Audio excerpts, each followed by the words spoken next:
कराची के इलाके water pump के करीब लोड शेडिंग और पानी की अदम फराहमी के खिलाफ शहरियों का एहतजाज जारी है। मुजाहिरीन ने मरकजी इशारा को मुकम्मल तौर पर बंद कर दिया।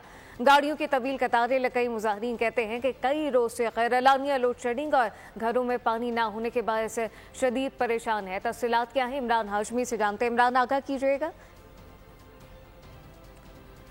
इस मुतालिक आपको बताएं कि कराची के इलाके वाटर पंप के करीब लोड शेडिंग और पानी की अदम फराहमी के खिलाफ शहरियों का एहतजाज जारी है। मुजाहिरीन ने मरकजी इशारा को मुकम्मल तौर पर बंद कर दिया।